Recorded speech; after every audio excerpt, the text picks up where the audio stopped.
Back sliding is not a good exercise. Back ஸ்லைடிங்னா பின்வாங்கி போவது, நம்ம எடுத்த முயற்சியில் கைவிட்டு விடுவது. ஒரு முயற்சி எடுத்து விட்டோம்னா அதை வெற்றி பெறும் வரை போகணும். அதான் திருவள்ளுவர் என்ன சொல்கிறாருன்னா, எண்ணி துணிக கருமம். ஒரு வேலையை நீ செய்ய ஆரம்பித்து விட்டால் நன்றாக சிந்தித்து பார், இது ஆகுமா ஆகாதான்னு பார். ஆகும்னு முடிவு பண்ணிட்ட, துணிந்த பின் எண்ணுவோம் என்பது இழுக்கு. எல்லாம் துணிஞ்சு காரியத்தை ஆரம்பித்தாச்சு, இது சரியாக வராது அப்படின்னு நிற்பாட்டிடுவோம். நிறைய இடங்களில் விட்டு பார்த்திங்கன்னா வீடுகள்லாம் குட்டிச்சோராக கிடக்கும்.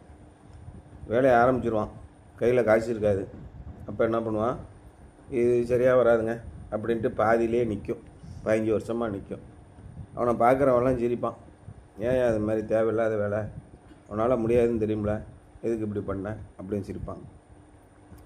அப்போ கிறிஸ்துவின் வழியிலே நடக்க வேண்டும் என்று முடிவு பண்ணிட்டா நடக்கணும். இங்கே ஒரு கால், அங்கே ஒரு கால், ஆற்றுல ஒரு காலும் சேத்துல ஒரு காலும் வைக்கக்கூடாது. இறங்கினா முழுமையாக இறங்கணும்.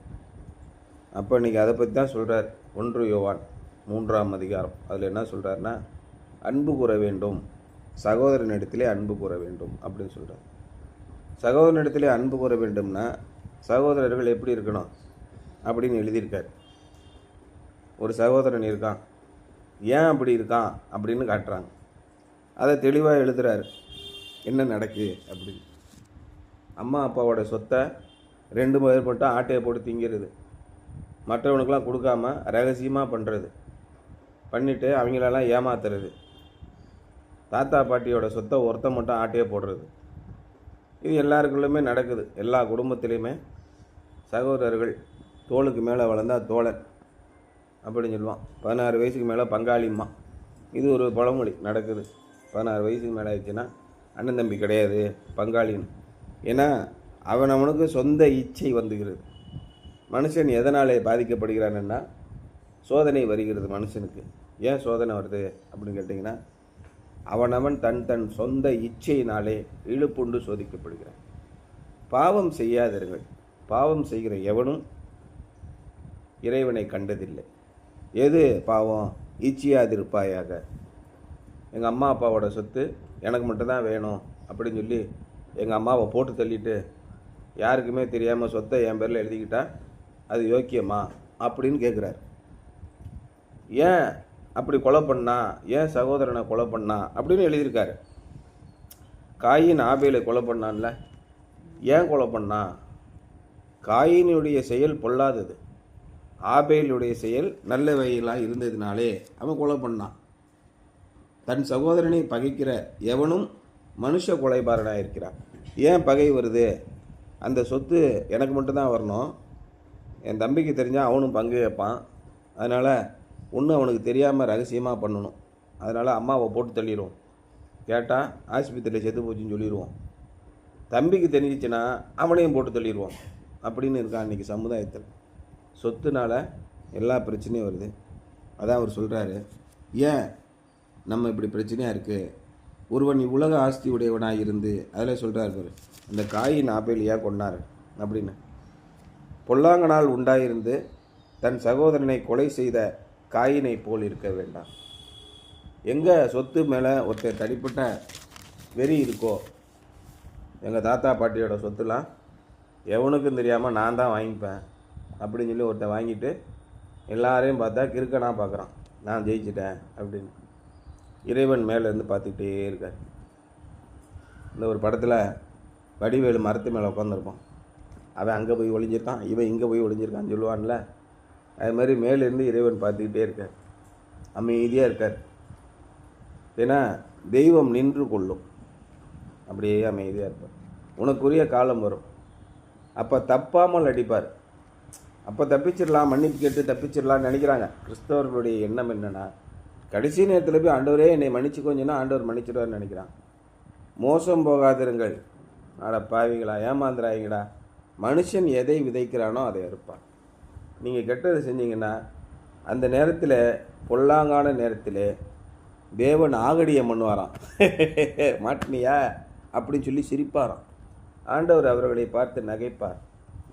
பொல்லாங்கான நேரம் வரும்போது நான் ஆகடியம் பண்ணுவேன்னு சங்கீதத்தில் இருக்கு. இப்போ சகோதரனை எல்லாம் ஏமாற்றி சொத்தை பிடுங்கிட்டல. காயின் என்ன பண்ணான்? என்ன பெரிய இவனா நீ, கழுத்தை வெட்டுறேன்னு வெட்டிட்டான். ஆண்டவர் கூப்பிட்டு கேட்குறாரு, காயின் எங்கே, ஆபேல் எங்கப்பா? நான் என்ன அவனுக்கு காவலாளி, அவன் பின்னாடியே போகணுமா? எப்பா அவன் ரத்தம் அங்கேருந்து என்னை கூப்பிடுதுப்பா, நீ கொலார பைய அப்படின்னு சொல்லிட்டாரு ஆண்டவர். யாருக்கும் தெரியாதுன்னு நினச்சான். மோசையும் இதே மாதிரி கொலை பண்ணான், யாருக்கும் தெரியாதுன்னு நினச்சான். மக்கா நாள் காலையில் என்னாச்சு, யோ அவனை கொண்ட மாதிரி என்னையும் கொல்லணும்னு பார்க்குறியா ஒருத்தன். அப்போ ஊருக்கே தெரிஞ்சு போச்சா, சோழி முடிஞ்சிடான்னு அங்கேருந்து தப்பிச்சு ஓடியே போயிட்டான். மீதியான் தேசத்துக்கு ஓடி 40 வருஷம் அங்கே இருக்கான். பாவம் உன் வீட்டு வாசற்படியிலே படுத்திருக்கும். பாவம் செய்கிற எவனும் தேவனால் உண்டானவன் அல்ல. அதான் அவர் சொல்கிறார். யோவான் என்ன சொல்கிறாரு? God's promise I will cure you of backsliding. எரேமியாவில் சொல்லியிருக்கார். implies that backsliding resembles physical sickness. இறைவனை விட்டு பின்வாங்கி போகும் எண்ணம் எப்பொழுது வருகிறது என்றால், நம்முடைய மனது பொருளாசையினாலே நிறைந்திருக்கும் போது வருகிறது. பொருளாசை எப்பொழுது வருகிறது என்றால், இறைவன் நமக்கு ஒன்றும் செய்ய மாட்டார், நம்ம பொருளை வைத்து தான் நம்ம செய்யணும்னு எப்பொழுது நினைக்கிறோமோ அப்பொழுது பொருளாசை வருகிறது.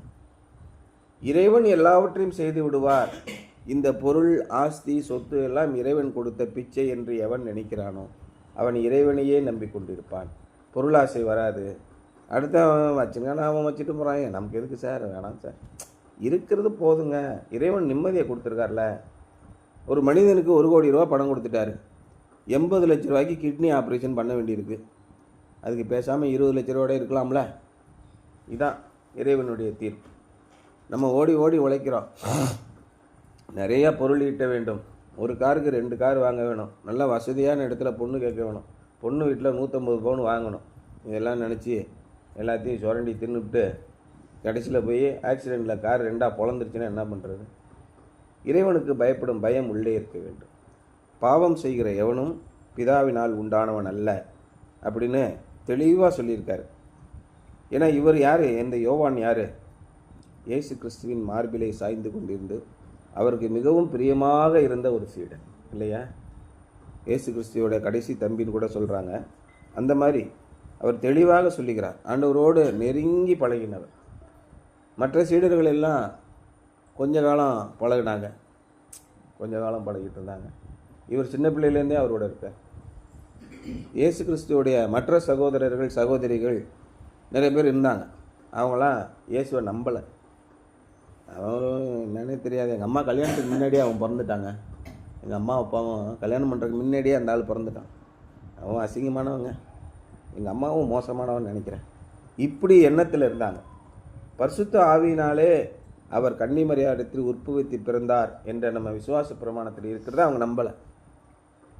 அவள் எங்கள் அம்மா கல்யாணத்துக்கு முன்னாடி தவறான எண்ணத்தில் இருந்திருக்கான். அதில் பிறந்தவன் தான் இவன். அவங்ககிட்ட போய் நான் பேச மாட்டேன், நான் பரிசுத்தமான யூதன் அப்படின்னு சொல்லிட்டு இருந்தேன்.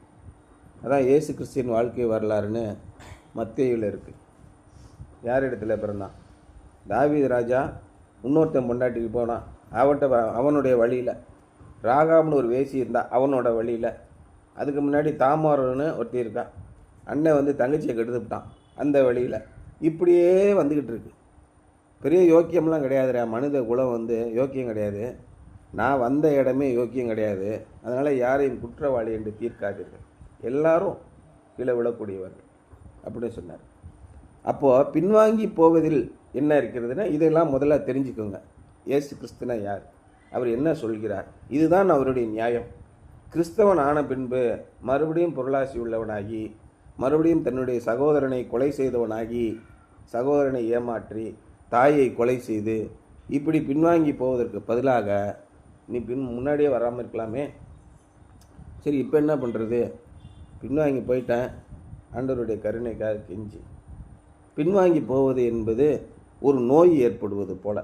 மனிதர்கள் நன்றாக ஆரோக்கியமாக இருக்கிறார்கள், திடீர்னு ஒரு நோய் வந்துடுது, ஒரு வைரல் இன்ஃபெக்ஷன், ஒரு தொண்டை கட்டிடுது, ஒரு அம்மா வந்துடுது, உடல் நலம் குறைவாக போகிறது, ஒரு சர்க்கரை நோய் வந்துடுது. இது மாதிரி மனதளவிலே இறைவனை விட்டு விலகி போவது, பின்வாங்கி போவது என்பது ஒரு நோய். நீங்கள் இறைவனிடத்தில் வந்தால் I will cure you of backsliding, நீங்கள் இறைவனை விட்டு பின்வாங்கி போவதை விட்டு உங்களை நான் குணப்படுத்துவேன் என்று சொல்கிறார். First is the secret invasion of body by a disease germ. முதலிலே நமக்கு நோய் வரும்போது என்ன ஆகுது? அதுதான் என்ன சொல்கிறாங்கன்னா, நமக்கு ஃப்ளூ அப்படின்னு ஒரு காய்ச்சல் வரும். அதான் சளி காய்ச்சல்னு தமிழில் சொல்கிறோம். என்ன ஆகும்? மூக்கு கொடங்கும், அப்புறம் லேசாக தடுமம் பிடிச்ச மாதிரி இருக்கும், லேசாக கின்னுன்னு இருக்கும். மாதிரி இருக்கு, என்னன்னு தெரியல, சளி பிடிக்கும் போல் அப்படின்னு நினைப்போம். முதல்ல ஒரு கிருமி உள்ளே பூந்துருச்சு. அடுத்த 2 நாளில் உடம்பெல்லாம் வலி அடிக்கும், காய்ச்சல் 200 டிகிரி போகும், கை காலெலாம் உடைய எந்திக்கவே முடியாத அளவுக்கு படுத்துரும். இப்படி தான் முதலில் ஒரு நோய் கிருமி நம்முடைய உடலுக்குள் வருகிறது. ஒரு ஆசை, அந்த சொத்தை நம்மளே போட்டுடலாமா அப்படின்னு ஒரு ஆசை வருகிறது. An infection follows and there is a gradual decline. No pep, no appetite, no interest in normal activities, then comes the collapse.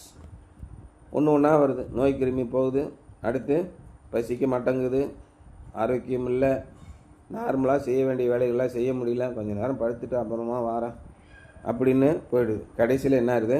எந்திக்கவே முடியாமல் படுத்த படிக்க ஆயிடும். Spiritual decline works in a similar வே. ஆவிக்குரிய விதத்திலே நீங்கள் பின்வாங்கி போவது உங்களுடைய பெருமையினாலும் உங்களுடைய இச்சையினாலும் வருகிறது. அதுக்கு பவுல் ரொம்ப தெளிவாக சொல்கிறார். இச்சையானது கற்பம் தரித்து பாவத்தை பிறப்பிக்கும். ஆசை வருது மனுஷனுக்கு, அதை மனசுக்குள்ளே கன்சீவ் பண்ணுறான்னு சொல்லுவோம் ஆங்கிலத்தில். அதையே நினச்சிக்கிட்டே இருக்கான், இப்படியாவது இந்த சொத்தை போட்டுடணும். அம்மாவுக்கு தெரிஞ்சால் என்ன பண்ணுறது? அம்மாவுக்கு சாப்பாட்டில் விஷத்தை வச்சு கொன்று போடுவோம். 2 பிள்ளைகளை விஷத்தை வச்சு கொண்டுட்டு ஒருத்தி வேசித்தனம் பண்ணுறதுக்கு போகிறான். இன்னொருத்தனோட போய் விபசாரம் செய்வதற்காக பெத்த பிள்ளைகளை கொலை செய்கிறார். அதேமாதிரி பெத்த தாயை சொத்துக்காக கொலை செய்கிறார். கண்ணு தெரியல எங்கள் அம்மாவுக்கு, எப்படி செத்தாங்கன்னு இன்றைக்கி வரைக்கும் தெரில. அந்த சொத்தை அண்ணன் தம்பி 2 பேர் பிரிச்சுக்கிட்டாங்க. ஏன் மற்றவர்களாம் கொடுக்கல அப்படின்னு கேட்டால், அம்மா எங்களை ஆசீர்வதிச்சு நீங்கள் 2 பேர் மட்டும் வச்சு சந்தோஷமாக இருக்கணான்னு சொன்னாங்க, அதனால் யாருக்கும் தெரியாமல் நாங்கள் 2 பேர் மட்டும் வச்சுக்கிட்டோம். நீ இறைவனுக்கு பயப்படுகிற உண்மையுள்ள ஒரு மனிதனாக இருந்தால் அம்மா அப்படி செய்யக்கூடாது, எல்லாருக்கும் தெரியப்படுத்துவோம். ஒருவேளை அவங்க நீங்கள் 2 பேரும் வச்சுக்கிட்டான்னு சொன்னால் நம்ம வச்சுக்கிறோம், அதான் நேர்மையான வழி. இப்படி யாருக்கும் தெரிவிக்காமல் ரகசியமாக நம்ம 3 பேர் மட்டும் செஞ்சோம்னா அது தவறு அப்படி தானே சொல்லணும், பைபிளில் அதானே போட்டிருக்கு. இச்சையானது பாவம் கற்பம் தரித்து பாவத்தை பிறப்பிக்கும், பாவமானது மரணத்தை பிறப்பிக்கும்.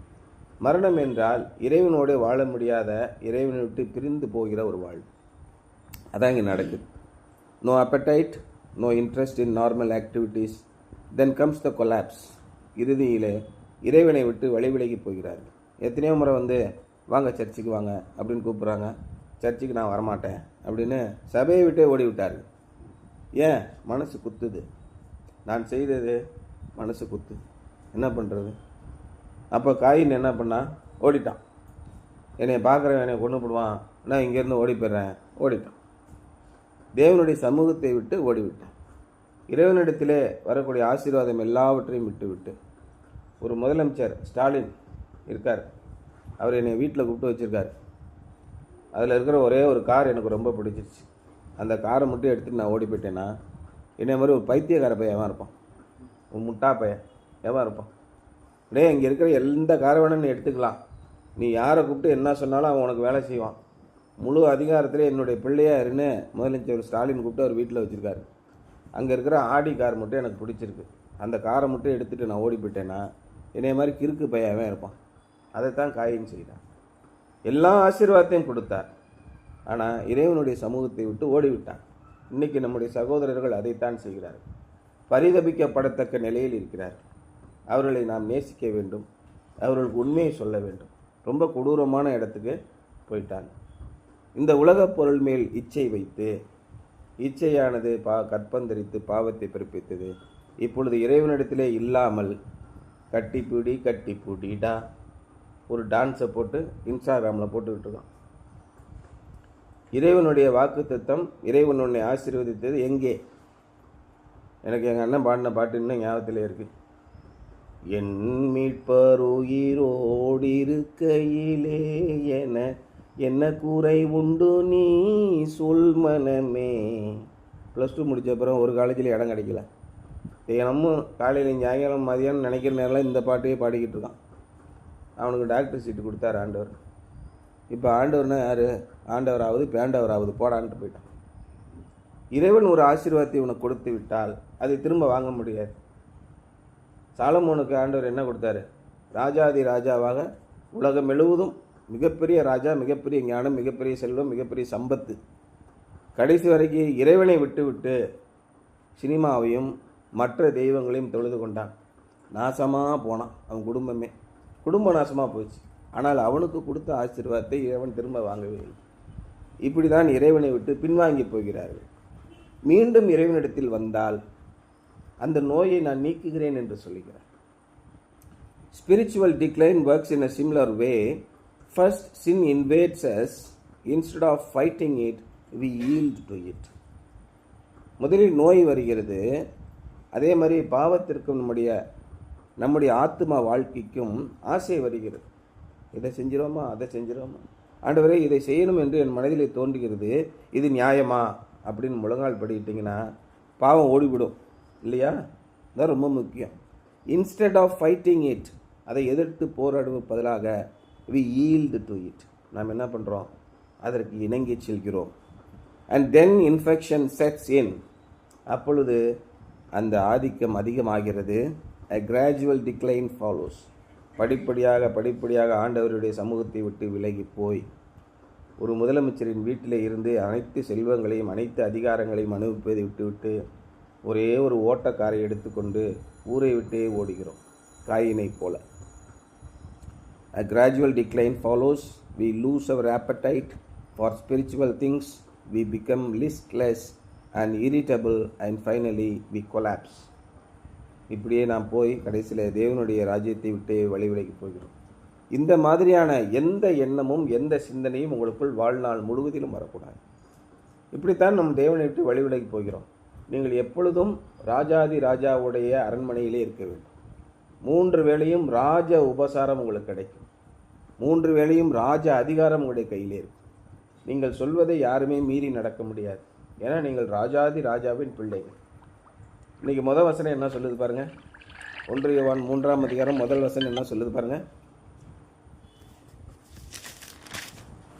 நாம் தேவனுடைய பிள்ளைகள் என்று அழைக்கப்படுவதனாலே சர்வா வல்லமை உள்ள ராஜாதி ராஜாவின் பிள்ளைகள் நீங்கள். உங்களுக்கு எல்லா அதிகாரமும் உண்டு. உங்கள் பிள்ளைக்கு கல்யாணம் ஆகலையா? சொல்லுங்கள், ஆண்டவரே என் பிள்ளைக்கு கல்யாணம் ஆகும் கிடக்கு, என்ன விஷயம்? என் பிள்ளை வயசாக போகுது, என்ன வேணும்? நல்ல பிள்ளை வேணும் கொடுங்க. ரைட்டு, வேறு என்ன வேணும்? பிள்ளை சந்தோஷமாக இருக்கட்டும். சரி போ, நான் அனுப்புகிறேன் போ. உடனே பிள்ளையை கேட்டு எந்த அப்பாவாவது செய்யாமல் இருப்பாரா? அதான் இயேசு கேட்குறாரு. உங்களுடைய பிள்ளைகள் யாராவது ஒருவர் உங்களிடத்தில் வந்து அம்மா பிரியாணி ஒன்று வாங்கி கொடுமா அப்படின்னு சொன்னால் யாராவது பாம்பை பிடிச்சி வாய்க்குள் விட்டு கடிக்க விடுவீங்களா? ஏம்மா அந்த மீன் வறுவல் கொடுக்குமா, மீன் வறுவல் ஆசையாக இருக்குது அப்படின்னா தேவை பிடிச்சி கூட வாயில் கடிக்க விடுவீங்களா? பொல்லாதவர்களாகி நீங்களே உங்களுடைய பிள்ளைகளுக்கு நல்ல ஈவுகளை கொடுக்க தெரிந்திருக்கும் போது உங்களுடைய பரமபிதா அதை விட அதிகமாக செய்வது அதிக நிச்சயம் அல்லவா? என்னுடைய பிள்ளைகள் என்னிடத்தில் வந்து கேட்க மாட்டேங்கிறாங்களே அப்படின்னு நினைக்கிறேன். உனக்கு என்ன ட்ரெஸ்ஸு வேணும்? ஏதாவது ஒரு ட்ரெஸ் எடுத்து கொடுங்கப்பா, எதை வேணாலும் போட்டுக்கிறேன். கிழிஞ்ச பனியன் 2 கொடுக்கட்டா, ஏதாவது போட்டு கொடுங்கப்பா. இப்படின்னா அப்பா என்னப்பார்? சரி பூரா அவன் கேட்கட்டும்னு இருப்பார். நம்முடைய பரமபிதாவும் நம்முடைய பிள்ளைகள் என்னிடத்தில் வந்து எதையாவது கேட்கட்டும்னு நினைக்கிறார். கேளுங்கள், அப்பொழுது உங்களுக்கு கொடுக்கப்படும். கேட்கிற எவனும் பெற்றுக்கொள்கிறான். அவன் கிறிஸ்தவன் இல்லை, முஸ்லீம் இல்லை, இந்து இல்லை, அவன் பரிசுத்தவான் இல்லை, பாவி இல்லை, அவன் அயோக்கியம் இல்லை, அவன் விலகி போனவன் இல்லை, எவனாக இருந்தாலும் கேட்கிற எவனும் பெற்றுக்கொள்கிறான். நீங்கள் கேளுங்கள், அப்பொழுது உங்களுக்கு ஆத்ம பின்னடைவிலிருந்து விடுதலை கிடைக்கும். The only remedy is to confess and forsake our sin and turn to Christ for cleansing and healing. உங்களுடைய பாவத்திற்கான பரிகாரம் 1 லட்ச ரூபாய்க்கு ஆடை வாங்கி கழுத்தை வெட்டி பூஜை செலுத்தணும் இல்லை. கன்ஃபஸ், ஐயோ ஆண்டவரே என்னை மன்னித்து கொள்ளுங்கள், நான் பொல்லாத இச்சையினாலே உடைய வழியை விட்டு போய்விட்டேன், தயவு செய்து என்னை மன்னிச்சுக்கோங்க. கன்ஃபஸ் அண்ட் ஃபர்சேக் ஆர் சின். இனிமேல் இந்த குறையை நான் செய்ய மாட்டேன். அந்த தவறை உங்களுடைய வாழ்க்கையிலிருந்து மறந்து விடுங்கள். And turn to Christ for cleansing and healing. நேற்று அந்த பாடலை மனசில் இருந்துச்சு. Are you washed in the blood, in the soul cleansing blood of the Lamb? மாசில்லா சுத்தமா ஆட்டுக்குட்டியின் இரத்தத்தினால், ஆட்டுக்குட்டியின் இரத்தத்தினாலே சுத்திகரிக்கப்படுவதற்கு ஓடி வாருங்கள். Our inner man not only needs food and cleansing but also needs exercise. நம்முடைய உள்ளான மனிதனுக்கு சாப்பாடும் சுத்திகரிப்பும் மட்டும் தேவையில்லை, அனுதின பயிற்சியும் தேவை. உங்களுடைய உடலுக்கு கட்டாயம் நீங்கள் பயிற்சி செய்ய வேண்டும். நீங்கள் பயிற்சி செய்யவில்லை என்றால் உங்கள் உடல் வீணாக போய்விடும். அதே மாதிரி தான் உள்ளான மனிதனுக்கும் ஆவிக்குரிய பயிற்சி தினமும் தேவை. Train yourself to be godly. 1 தீமோத்தேயு 4:7 தான் சொல்கிறாரு. நீங்கள் தெய்வீக குணமுள்ளவர்களாக இருக்க பயிற்சி செய்யும்.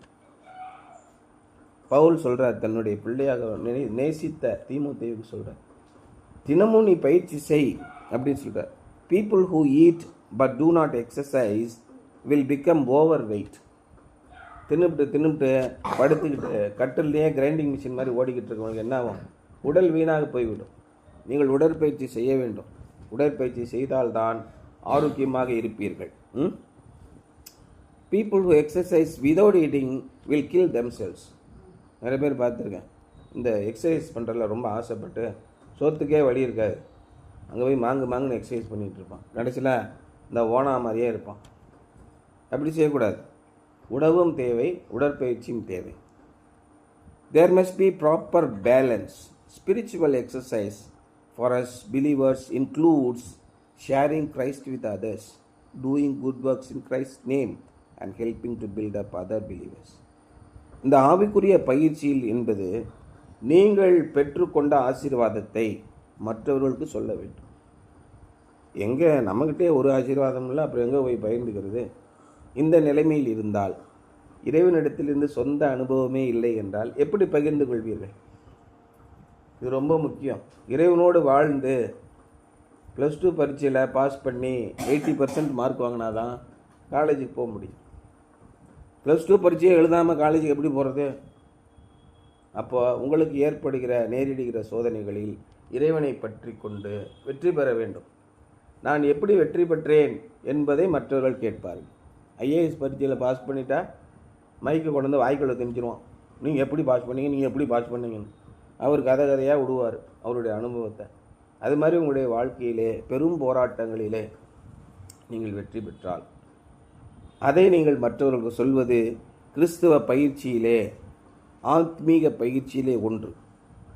டூயிங் குட் ஒர்க்ஸ், நற்கிரியைகளை செய்வது, and helping to build up other believers, மற்றவர்கள் விசுவாசிகள் வழிவிலகி போகும்போது அவர்களை கட்டி அமைக்க உதவுவது. இந்த 3ம் ஆவிக்குரிய பயிற்சியிலே உங்களுக்கு முக்கியம். அப்பொழுது நீங்கள் பின்வாங்கி போகாமல் இருப்பீர்கள். பின்வாங்கி போவீர்கள் என்றால் அது ஒரு நல்ல பயிற்சி அல்ல.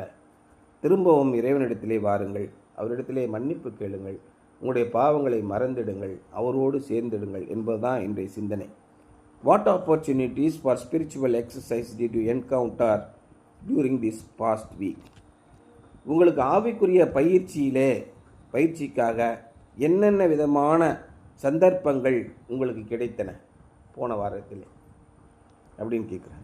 இறைவனோடு சேர்வதற்கு என்னென்ன பயிற்சிகள் கிடைத்தன? நம்ம இடத்துல சுற்றி பிரச்சனை வருதா?